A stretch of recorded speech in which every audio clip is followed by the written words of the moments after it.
Love is all I know, and whatever I see is smiling at me. Love is who I am.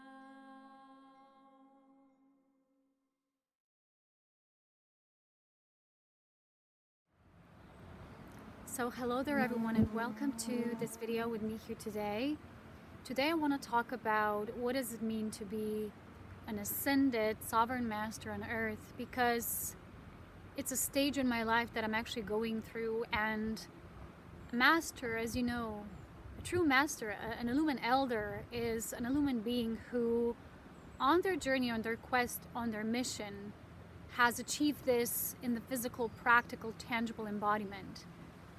The true master, who is the one who understands what physical ascension is as well, because physical ascension isn't the domain of self-mastery, is mostly the one who, through the entire life of profoundly mastering themselves within the law and principle of the sacred truth of the Christ, the cosmic Christ principle of life, has had to make difficult decisions, challenging decisions through all of their life.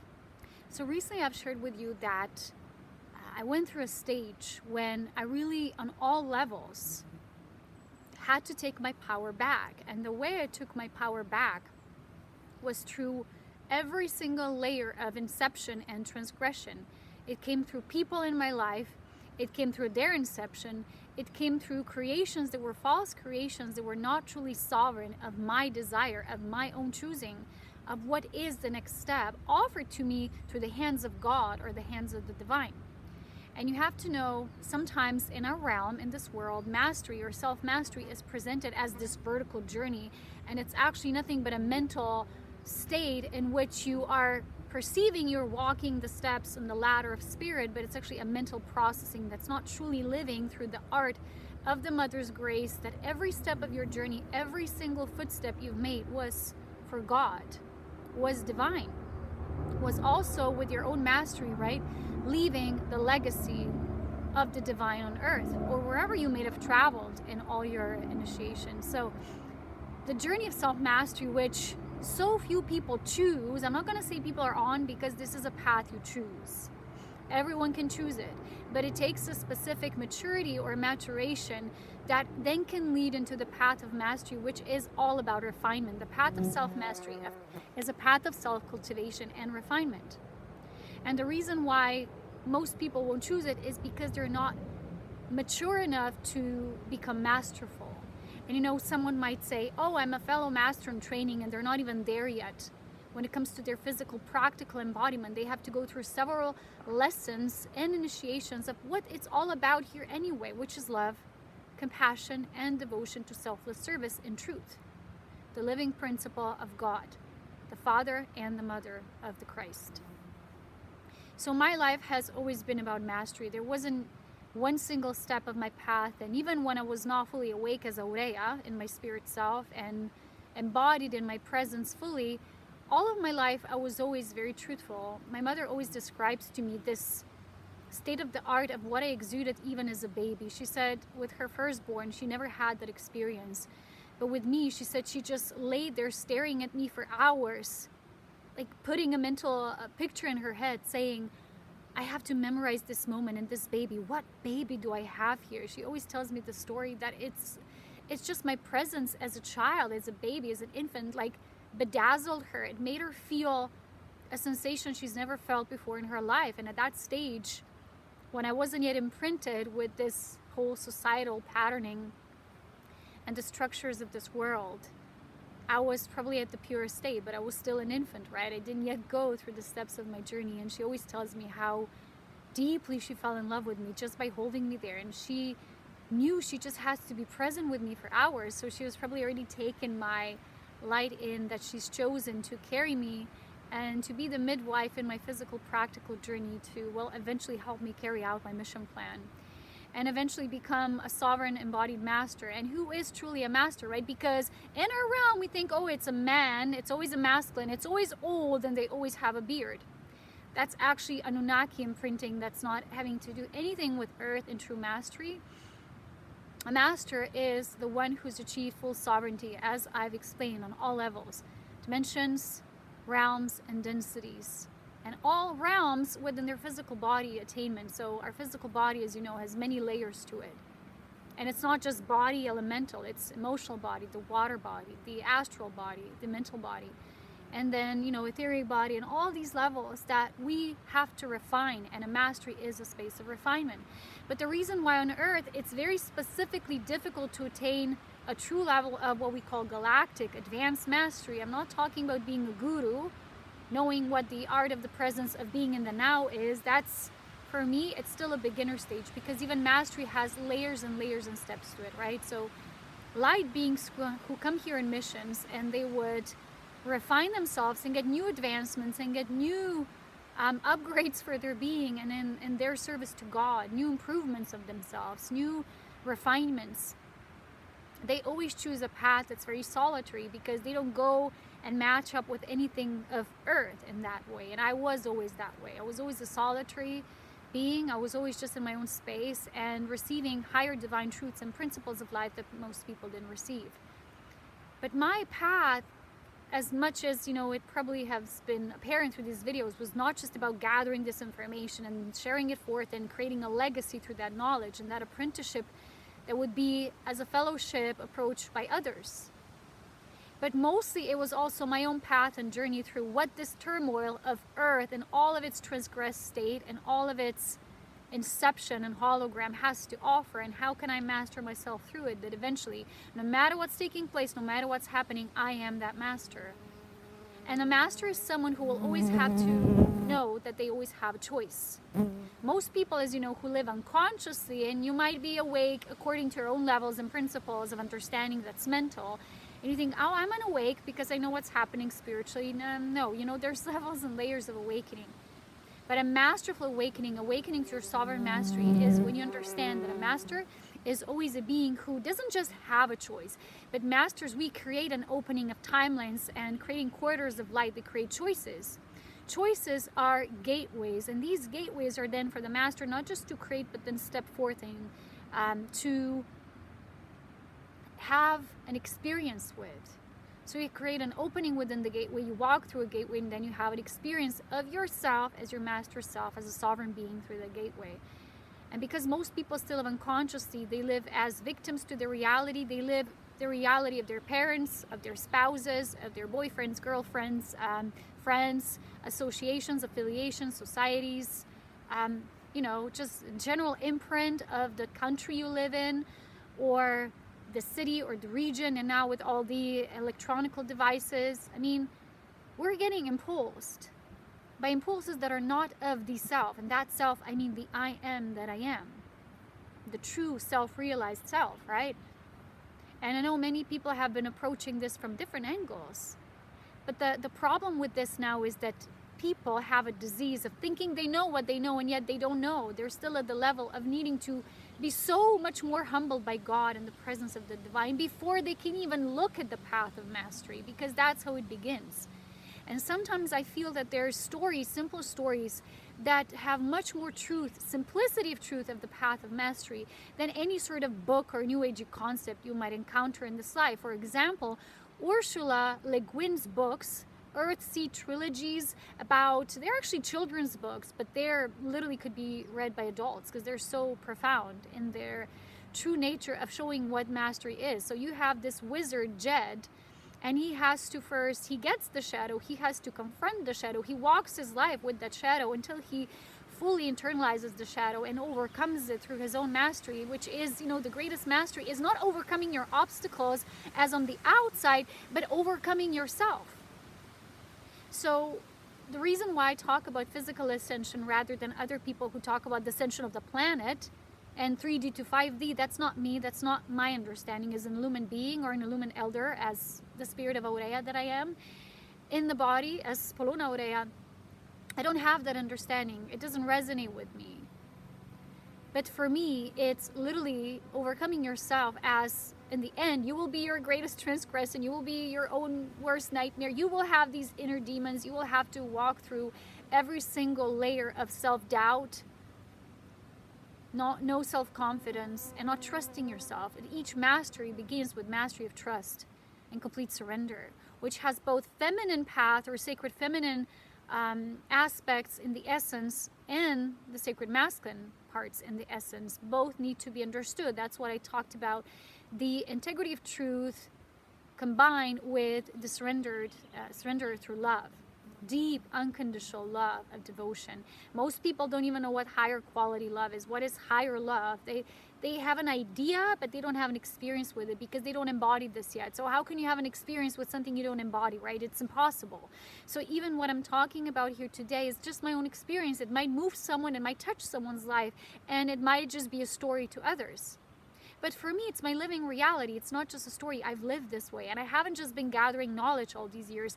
I've had a profoundly challenging life, especially in the last few years since we decided to move to the Alps. And since I decided to uproot myself, and yet I still ended up here. So what happened for me recently is when even Jesus the Christ came through and he confirmed, he said, now, Polona, Aurea, Dawn, you are the master of masters because you finally fully trust yourself. Every single feeling impulse, you no longer stuff it down, you try to be polite and reasoning with others and their beliefs, because people's minds, until they're in ego and entrapment, they will always try to reason with you, and they're going to try to tell you strategically what it's all about for them, and it might have anything to do with you as a being living your mastery, walking your mastery, embodying this path. You have to be so much in integrity that most people don't even know what that level of integrity is, right? So a part of that path is also to keep cutting all of that BS off. Doesn't mean you're ever upset with people. That's just their choices. Doesn't mean you resent anyone or any choice you've ever made. It just was all a precursor to the next level of your advancement and evolution, right? And so recently, when I came into this feeling, like I've been doing breakthrough work for the past 3 years, but one of my last recent breakthroughs were really, really intense because I really felt myself as Aurea. And like Polona, the personality self, was literally just humbly saying, I bow down to you, this higher aspect of me. You lead the way now. You are the higher knowing intelligence within me. You lead me with your divine intelligence and I will follow. That's what the human has to say. And that's why all masters, as I've already shared, speak about the refinement of lesser qualities that are the human ego nature, and surrender and sacrificing them for the higher qualities that are refined qualities of the artistry and mastery, the distillery of life that is love. True love, lasting love, infinite love, eternal love of God. You don't actually have that. You are that. But until you learn how to walk as that, as the embodiment of that love through mastery, you're not going to know what someone who, you might have a master sitting right in front of you, but because of your dogma and indoctrination and believing in your own perception what a master should be, and even if they so-called exist, you're not going to see them. You're not going to notice them, and because of that, you're not going to be able to receive their gifts. I've had many people along my path who are offered great gifts, not just through me, but the entire family of light that is one with me, this one body of great divine illumined intelligence. And people have just, it moved past them, it bypassed them because of their ego. The ego doesn't see, the ego is blind, it's foolish, it's ignorant, and it's stupid. There's a story in the way masters and true tantric masters are in this book I once mentioned to you. It's a Slovene language book from my country, author. And he was an author who actually went there to Tibet, and he found this master Yogananda, not the famous Yogananda, but, there's a name, lineage, and tradition that these beings carry, and they live in the resonance of that legacy coming through that name that represents an essence, right? What a Yogananda is in essence, as through the sacred lineage of the Babaji's lineage of tantric understanding and embodiment of the great ancient masters who've been here since the dawn of time. Right, when this first tantric awareness were seated on this planet from beyond. And he found this master, and this master wasn't gentle with him. So there's one example that the author who was there as, seeking him out, and he was the apprentice, and he kept blabbering, like blah, blah, blah, blah, blah. He didn't end speaking, like he was talking and blabbering, right? It was like blah, the endless blah, you know. And I know a lot of people who are blah. It's like they're so full of it and they're so full of light, and it's all an illusion. And so he keeps on talking blah, and what the master does, he literally punches him. He punches him to the ground. He was bleeding, and I'm not promoting violence here. But when you're truly a master of life force, you know that in the moment when something is needed to get the result, to get the work done, you will use that without judgment. There is no separation there. He acted on a whim, on an impulse. He trusted himself. So he punched the person who was so much stuck in his blah, in his imprisonment of the mind, the lower mind. He did what it did in that moment. And when the person lost consciousness and then regained consciousness, he knew what it was about, and he snapped out of it. And sometimes there is no other way to snap out of it. And I'm not talking about violence, but literally slapping the ego out of you. And this is actually not going to be the storyline here. It's just an example that I memorized because it's hilarious, and yet it's so good.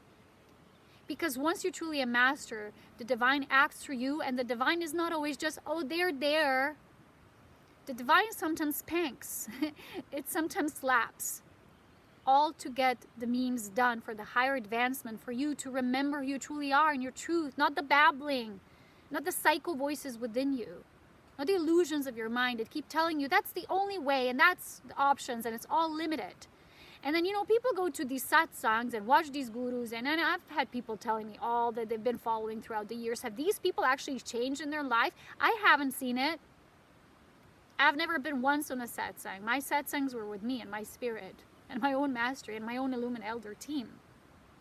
But most people don't know that out of maybe like 100% of these people who go in satsangs or sit with someone who is an earthly guru, guiding you deeper into yourself, beyond the mind, that only 1% maybe of these people will actually know how to apply these teachings and what they set with. They really know how to digest this and to integrate it into their physical, practical life, and they themselves choosing this life. Many people are just in this life gathering information and gathering resources, but they never want to get off the seat. They're enjoying the view of the watcher. I'm safe in my couch. I'm just the watcher. But that's not yet a master, right? And a master is the one that does. It's not the one even who teaches. The master does, you know. There's proverb saying, those that can do, teach.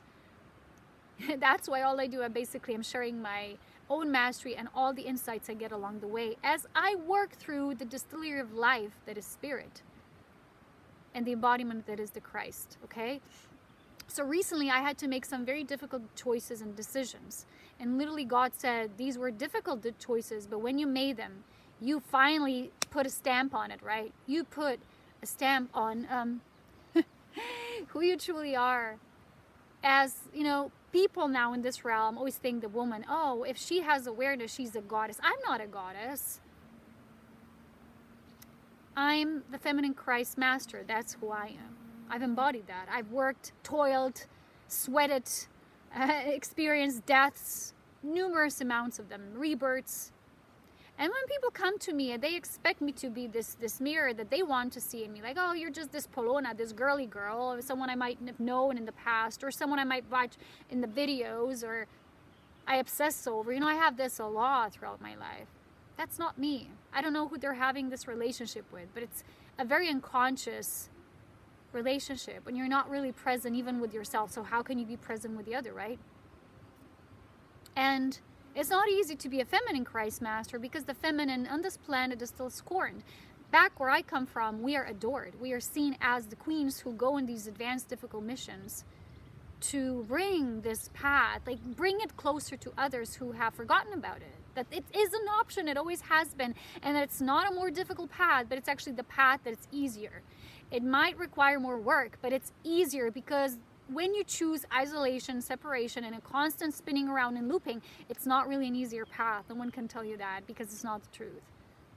So when I had to make some of those difficult choices, I also had to, you know, be very unconditionally loving in a selfless way for myself, which meant I had to put some of the ultimatums to people that were literally still sucking my blood out of my vital life force. And not intentionally. I'm not saying these people are bad, not at all. But when you yourself are blindfolded and you can't see, and all you want to see is that which is fun and enjoyable in the moment. I always had that. People want to be in my presence, and the moment they are, because I'm very fun to be around and very joyful and playful, and people like that energy. You know, someone once called me, oh, you're the most hilarious human being I've ever met. Well, you know what? At the same time, the person loses that respect, and they lose that true honoring and humility when you drop to their level. And that's why recently Spirit said masters only walk with fellow masters. That's why it's difficult to find someone in this path, because people are still so wrapped up in their stuff. There's always more stuff to work with. There's always the next challenge. There's always the next thing. Oh, I have this and I have that. And this world is full of excuses. And who gives these excuses? The ego. What is the ego? A product of darkness. It's not of the light. No one will tell you that ego is actually a child of the light, a child of God. No, it's not. It's the opposite. It's the seed of the devil. And that's how we need to see it. That's why we need to see it as a naughty, naughty child that is stubborn, defiant, and deflecting God, period. It's there in the Bible. I haven't read it, but it's everywhere in the scriptures.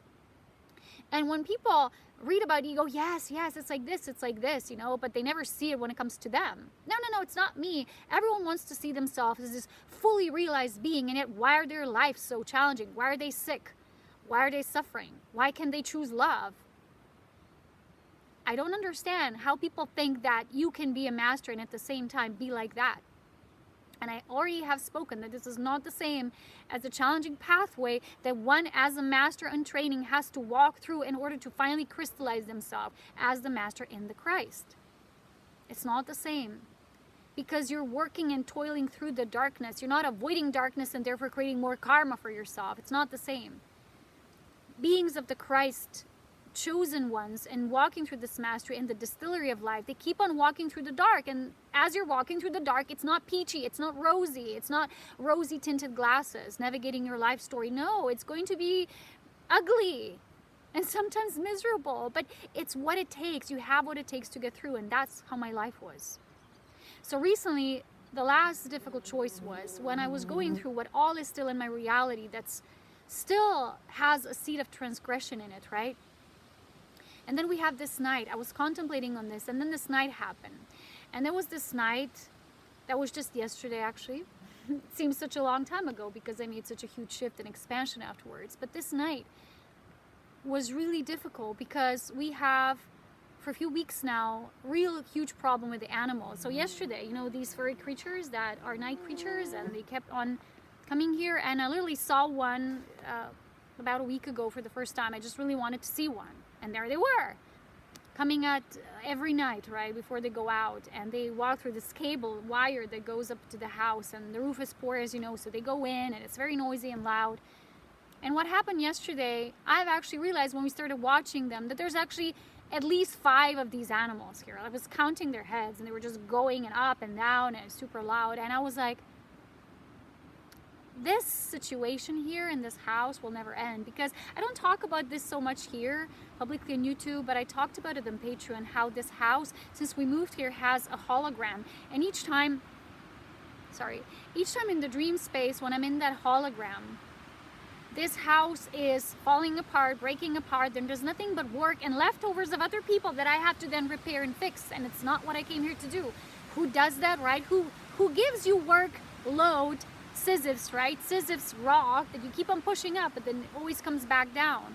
It drops on you until you drop dead one day, right? That's not ascension. And you have to know, a path of the master is rebelling against anything of the dark. And you literally have to stand up for yourself, not just in one way. It's not just about setting boundaries. It is about taking your full power back. It's the great magician, right? In tarot. Reverse it, what do you get? A black magician, dark magic. So white magic is the magic of truth. There is no spells, incantations, I don't know, whatever. That is actually what magic means, like Wicca, witchcraft. No.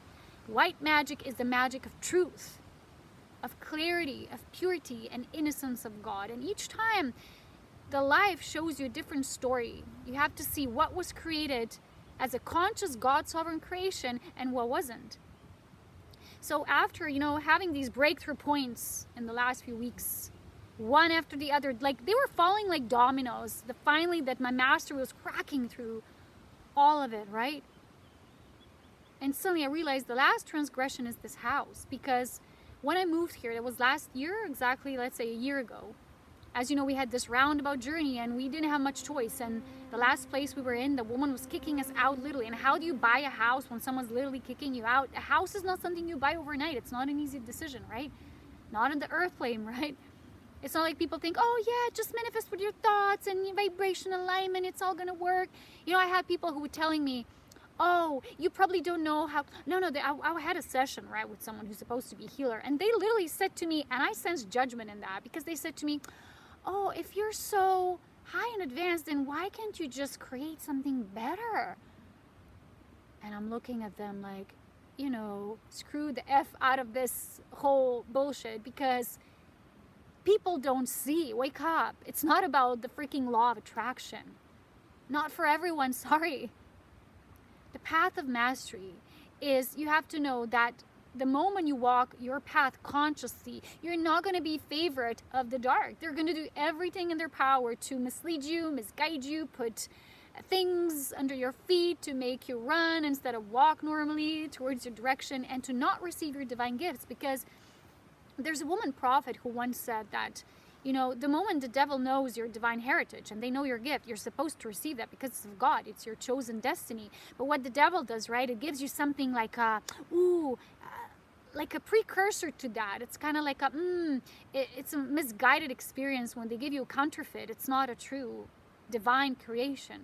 So when we actually had to get this house last year because things were really dire and conditions were terrible, we were pushed to do it, and of course we were deceived. The person who gave this house basically gave over their burden, handed it down to us. Everyone here in the village knows that we were literally deceived. That we got the cat in the sack. It's how, you know, it's called here in our country. And everyone knew. But at that point, that house, the way we came to this house was still Lucifer's creation. It was still Luciferian in nature, the way we come about this creation. So this house, in order for me, I knew it right away, of course. The moment we were here, the moment we saw the problems, we knew.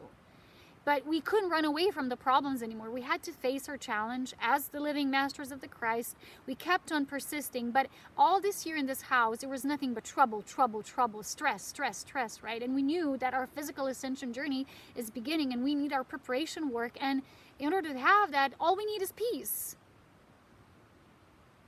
But that was not the only component, right? So we were told that this house needed love. It needed our love, because we were told from the beginning that there's no future here. Masters told us this. I think it was the Christ who literally said one day. He dropped the bomb when he said there's no future here. It's very dark. But it wasn't until a little later that we were told that this house is literally the root of evil, because you have to know, even buildings, it's not about the place per se, but even buildings have, in relation to who lived here, they have a specific history. And if there was enough dark energy, darkness could anchor there. You know that that's the case in all of life. And the moment we moved here, we heard the story who lived here first. There was this Navy officer, and he even killed people. And he got this house as the pension reward or something. I don't know. I don't know the whole story. But the moment I heard that, I was like, it begins with war, and, you know, that's dark energy. And unfortunately, this is something we, for some reason, had to experience. It was as it was. But around this year, right, I still, no matter what the challenges were, I kept on working around the house. I put so much energy.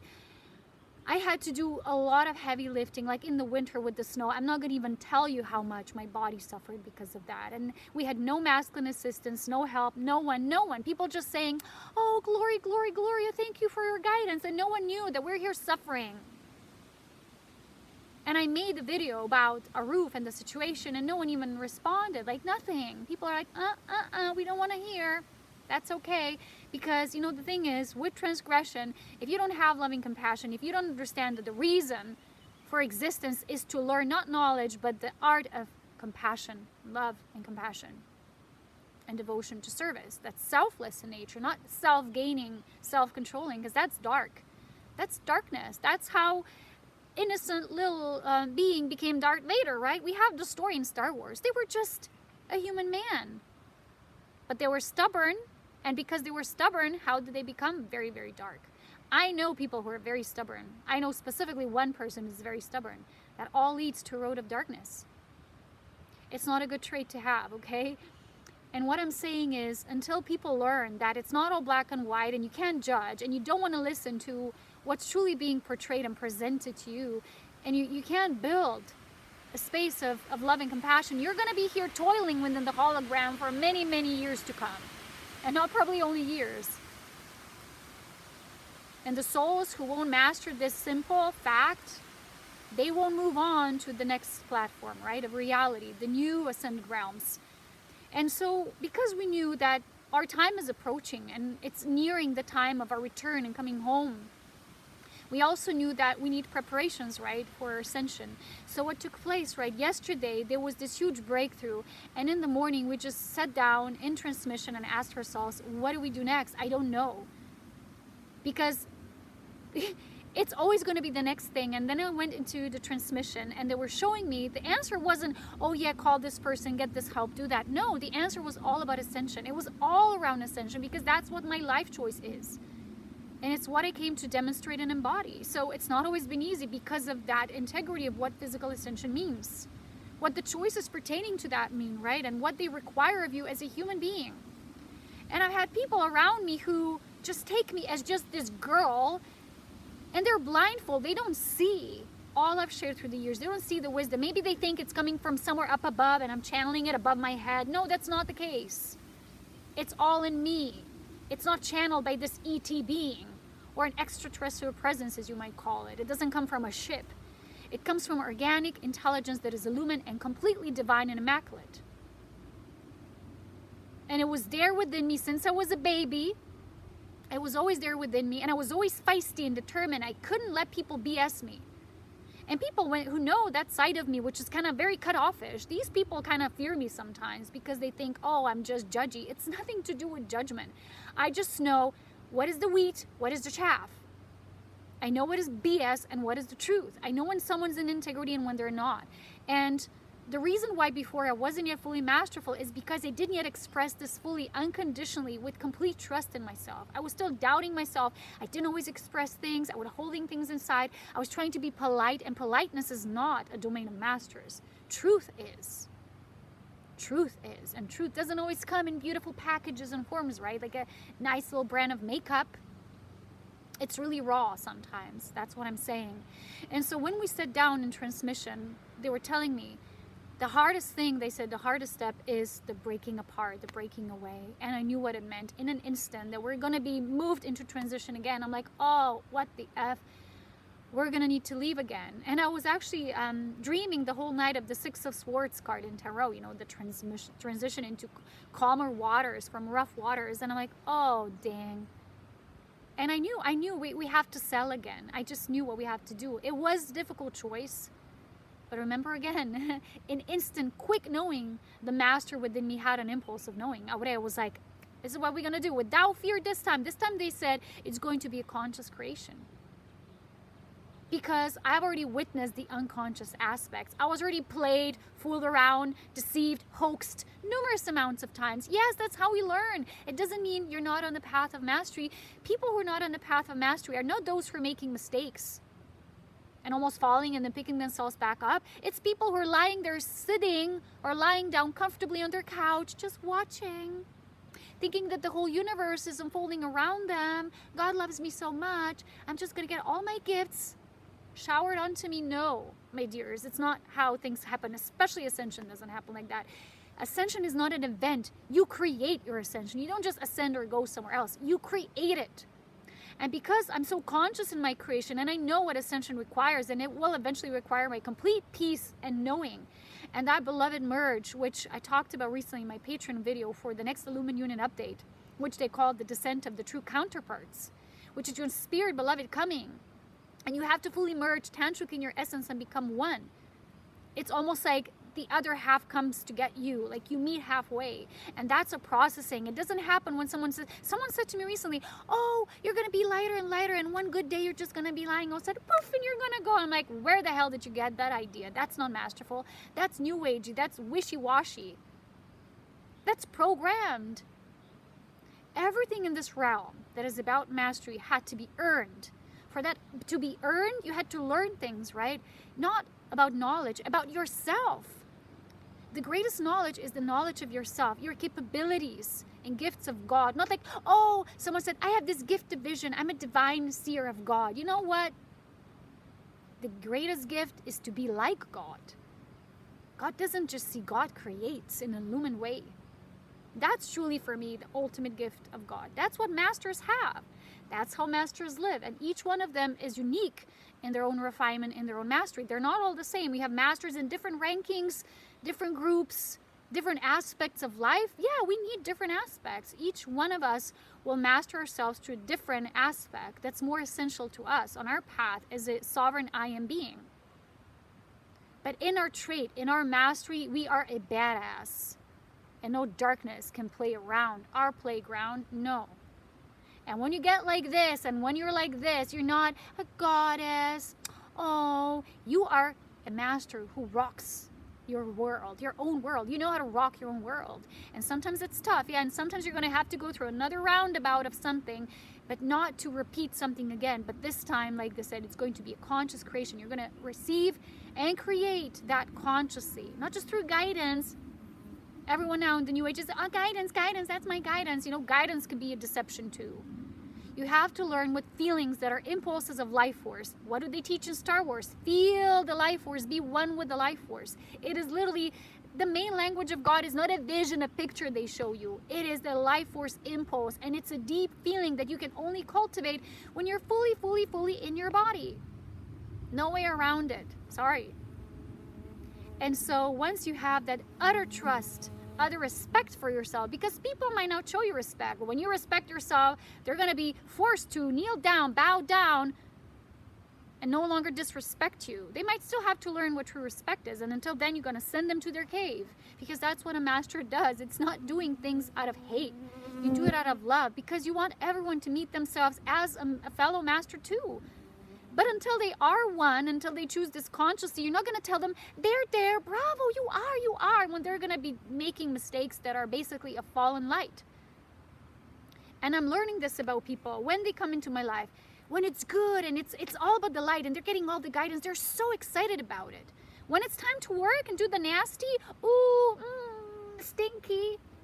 And even Jesus the Christ, recently we were asking for someone, who were so loud in my life.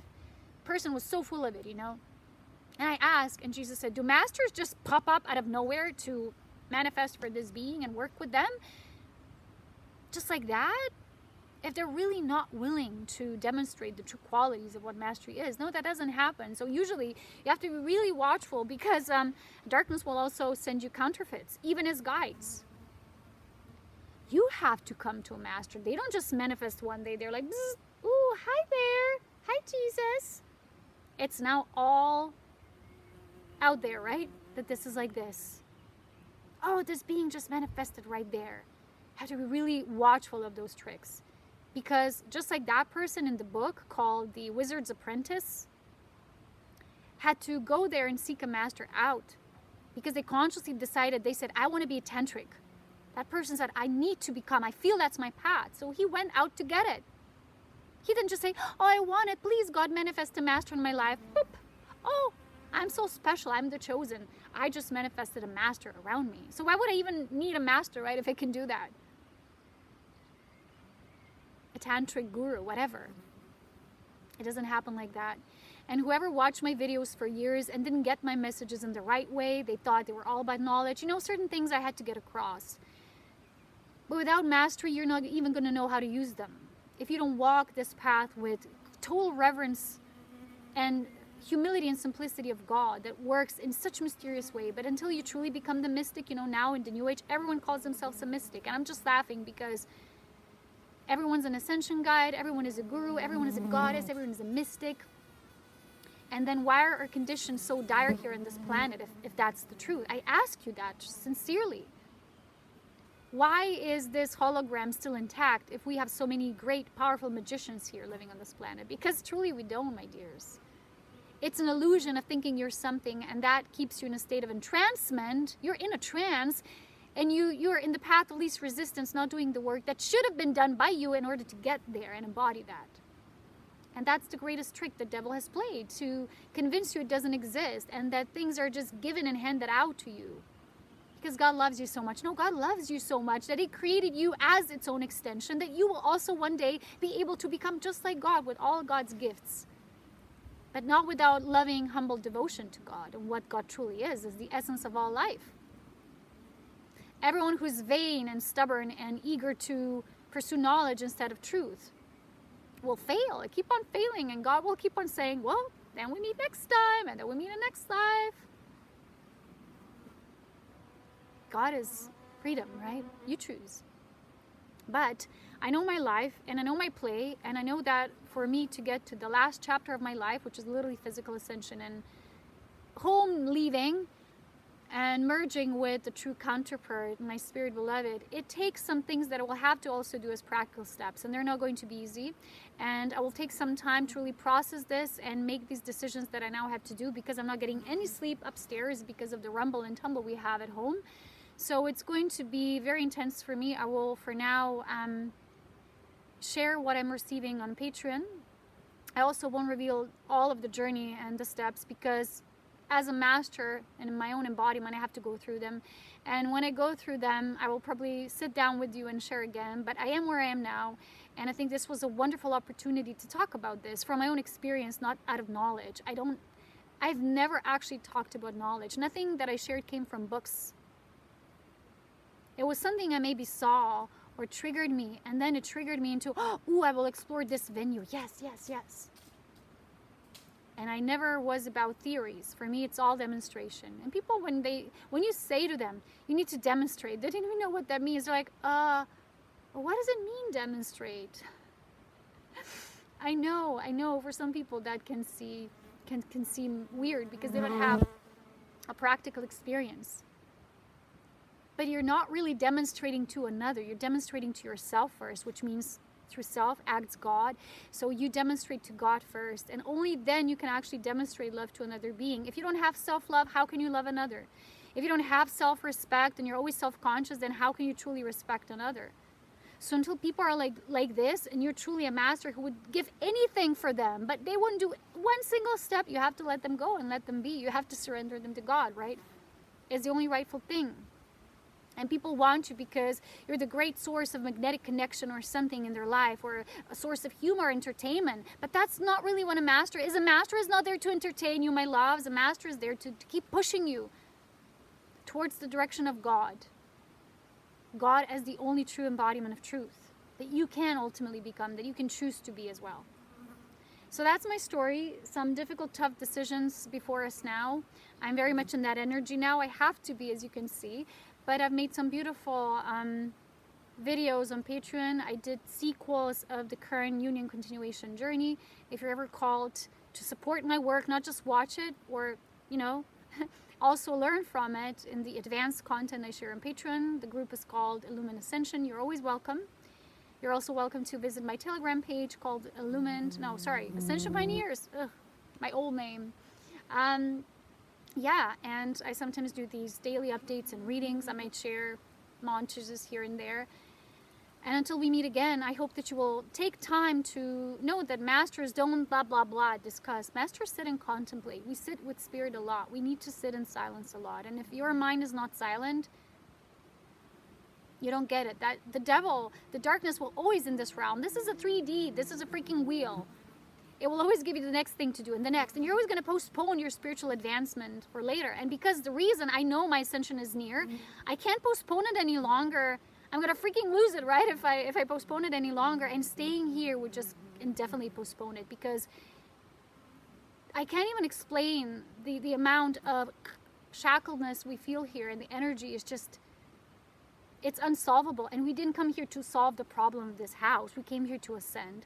And for us to do that, like they said today, there needs to be no more attachment to the physical, to the material. So even that which you invested your time and energy in, like people are like, oh, but you invested so much in this house in 1 year. You worked so much physically. So what? I didn't work for the house. I worked to advance myself. Every physical labor I did here was to build my body.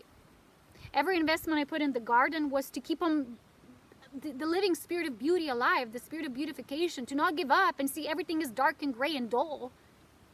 The elven garden I placed here is to now be sitting here in my moments when peace, when I need them. It all served the purpose. And then sitting here and doing these videos, when you understand that everything aligns like this. And also what aligned was that when we finally had that breakthrough and that epiphany and that realization, I know it's still so raw, it's so new, but I'm not afraid to share it. Like, oh, but what if this doesn't happen and come through? That's not a master. I know it has to happen. I have zero doubt. That's a master. And it's not being afraid how the steps will unfold. But what happened was the moment we had that breakthrough and realization, suddenly we remembered these synchronicities we had with physical 3D people who kept saying these things like to us that were like, these were messages. God spoke through these people. Oh my God, we didn't see it in that moment, but everything suddenly like clicked and clapped. And we really just started clapping and oh my God, we're leaving anyway, we're leaving. You know, my mantra now, I'm leaving anyway. And this also means this house. And I was contemplating a while ago, like then what happens if I just leave, right? And who do I actually leave this house to? And I get this impulse, this sentence coming right away. It won't matter because it will be sold anyway. And then I'm, what? But who will sell it? Like, I'm leaving, how, you know? And now it makes sense. I don't have to be bothered by that. And I'm not looking for another sense of ownership because it's just another level of indoctrination and building you as needing to be there for something and sustain it. Well, ascension, physical ascension is in the last step. All you need to sustain is yourself and your physical body. That the spirit self can really come through. And for you to want that, it's not enough to want it. You have to do everything for it. And you have to see where the darkness keeps you in this looping wheel. And really today I realized, oh, this house is the last bit of transgression still left in me. I've done the pain. I released the way it came through other people. I released this soul ties instead of soul bonds, right? The ties that bind. I did all that work. And now what's left is this poor old falling apart house. And it's not the environment. Nothing's wrong with the environment, but it's just not. It's not the last space of residence. It's not the last chapter. That's why it felt so weird, because it wasn't over yet. You know, when they say it's not over until the fat lady sings, and yeah. Aurea Dawn will sing her new creation song. So I have to go in my conscious creation now, build a platform of this next leave taking. I would appreciate and honor your support. If some of you feel called for all the videos, all the toiling, all the sharing that I've sit with you, giving you the truth, not an illusion and pieces of information. If you feel gratitude in your heart, if you ever wish to reciprocate in a form of, I don't know, prayer, gratitude, or even conscious energy exchange, if you wish to donate, that's fine. I already will thank you in advance because I don't know how much I'll be able to be here at this time. I don't know how fast the events will accelerate. I really don't. I'll see. I'm just going to allow myself to go through this experience at this time as a mastering consciously. No longer afraid, no longer running like in the past and being persecuted. I'm no longer the Christ that's persecuted. I'm simply someone who's very consciously knowing what I need to do, and that's a master. And people are like, I don't want to get out of my comfort zone because that would mean this and that. I wouldn't want to sell my apartment because I invested so much in it. That's all still attachment. You know, when you're truly surrendered to God, when you're a divine person, there's people who literally have been roaming around the planet. They've had to give up everything. And there's people who do ashrams, or people who choose to go from corporate to off the grid overnight. And there's these beautiful stories. And sometimes these people, they're not people who lived in their mind. They're people who are very practical, very tangible, very much connected to Earth as Gaia, the living consciousness, that it's organic. And these people who have felt the call of God in their life, they've made that change. They've made those changes, probably several of them. And they went through their death and rebirths. And they're much closer to God than many people who are now in this so-called spiritual realm. But all they do is sit in the same apartment every day, shuffle cards, do tarot readings. And it's not still, I'm not judging it. I'm just saying it's a different experience. It doesn't make you feel as alive when you learn that anything you can do, anything that's there, you can uncreate. Especially if it was a creation of darkness that intervened and hijacked your own divine heritage, a gift you were meant to receive as a legacy of God. And I know that we also have to go to a place that's not touristic and interesting, and I've always had this vision, and now we can fulfill it. I don't know yet how and the steps, but I have this summer to walk through in what for me is the next chapter and also the last chapter of my life here before my physical ascension. And for me to really do the work, I will have to do the physical work first. First you build it, then they come, right? Anyway, thank you, my beautiful beings here, supporters, conscious contributors. I hope I will see some of you on Patreon. When I'm through all of this, I was gathering my previous notes and notebooks. I have so much content on, like I said, the Cosmic Christ and the initiation. I want to do this as the last kind of dispensation, the light body teachings and training. So that will come next. First, probably is a little intro, preview, and introduction, and then, you know, we'll continue building on it. But I will also have to, you know, pull myself through this chapter very physically too, and more consciously than in the previous time before. So thank you for your support, your love, your compassion. If you want to do mini prayer, because, you know, there's people who just like, and there's people who don't wish good on you, people who have ill intents. That's their problem. But I will always tell you something. Everyone in my life that I've met that somehow went against me as a divine chosen one, they always got their karma. It was a heavy load, and it's not out of vengeance. It just, they acted out of hate themselves or fear or, you know, despising or whatever energy that wasn't divine, and they got their own boomerang in the face. Because when you're so pure, you're a direct mirror, and that's just literally that energy is then filtered through in that way. It's not a punishment or anything like that. It's just a direct boomerang, as Spirit calls it, and it's not always pleasant. So always think lovingly and kindly and gracefully and with compassion. That's the main lesson. If we ever wish to graduate from here, is love and compassion. Thank you, my sweet beloveds, as always. So much wisdom and power, and I'll see you when I do. I really don't know this time. I really don't, guys. Bye for now.